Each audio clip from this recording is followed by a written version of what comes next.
अप्रैल में पारा 50 डिग्री छूने को आतुर है। ऐसे में लोग गैर जरूरी काम के लिए घर से निकलना बंद कर चुके हैं। लेकिन गर्मी भी उन्हें चैन नहीं। चाहे दिल्ली हो, उत्तर प्रदेश हो, बिहार हो या झारखंड हो और छत्तीसगढ़, सब जगह बिजली की किल्लत है। इसी वजह से दिन रात कभी भी बिजली काटी जा रही है। बिजली क्षेत्र के जानकार बताते हैं कि देश में इस समय कोयले का संकट गंभीर रूप ले चुका है। इसी वजह से देश में बिजली संकट भी गहरा गया है। कोयला मंत्री की जुदा है राय। नरेंद्र मोदी सरकार में कोयला मंत्री प्रहलाद जोशी का कहना है कि देश में पर्याप्त कोयला मौजूद है। कोयले के लिए किसी को घबराने की जरूरत नहीं है।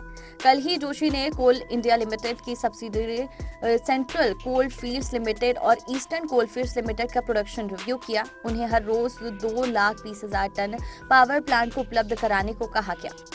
मंत्री का कहना 1 महीने से ज्यादा का है स्टॉक। मंत्री जोशी का कहना है कि केंद्र सरकार दिन प्रतिदिन घंटे के आधार पर स्थिति की निगरानी कर रही है। फिलहाल स्थिति नियंत्रण में है और हम देश को आवश्यक कोयले की आपूर्ति करेंगे। केंद्रीय मंत्री ने आंकड़े पेश करते हुए बताया कि 25 अप्रैल तक 2.15 करोड़ टन कोयला स्टॉक थर्मल पावर प्लांट के पास उपलब्ध था। यानी थर्मल पावर प्लांट के पास लगभग 9 से 9.5 दिनों का स्टॉक है। ये स्टॉक दिन प्रतिदिन के आधार पर भरा जाता है। इसके अलावा मंत्रालय के पास करीब 30 दिन का स्टॉक उपलब्ध है। कोयला सचिव का ये कहना है। बीते रविवार को केंद्रीय कोयला मंत्रालय के सचिव ए.के. जैन ने देश में गहराए बिजली संकट के लिए कोयले की कमी को वजह मानने से साफ इनकार कर दिया।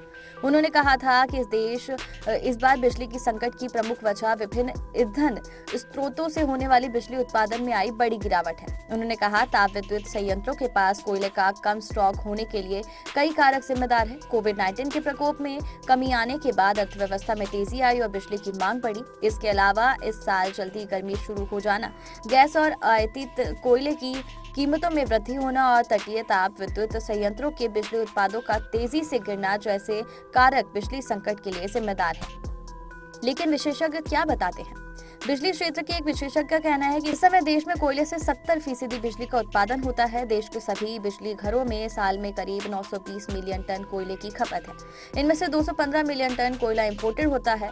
रूस यूक्रेन युद्ध की वजह से इस समय अंतर्राष्ट्रीय बाजार में कोयले का दाम 3 गुना हो गया है। इसलिए बिजली बनाने वाली कंपनियों के लिए इस कीमत पर कोयला खरीद कर बिजली बनाना संभव नहीं है। इसलिए उन्होंने अपने प्लांट या तो बंद कर दिया, प्रोडक्शन कम कर दिया। वैसे भी बिजली घरों में इस समय कोयले का भंडार 9 वर्षों में सबसे कम है। कोयले के आयात में आई भारी गिरावट। रूस यूक्रेन युद्ध के कारण अंतर्राष्ट्रीय ऊर्जा कीमतों में बढ़ोतरी के साथ कोयले के आयात में भारी गिरावट आई। इस समय बेंचमार्क ऑस्ट्रेलियन न्यू कैसल कोल की कीमत बढ़कर $300 प्रति टन हो गई है। 1 साल पहले ये कीमत $160 प्रति टन थी, जबकि 2 साल पहले $100 प्रति टन थी। जब दोनों देशों के बीच युद्ध शुरू हुआ उस समय एक दिन कोयले का दाम $440 प्रति टन तक चला गया था।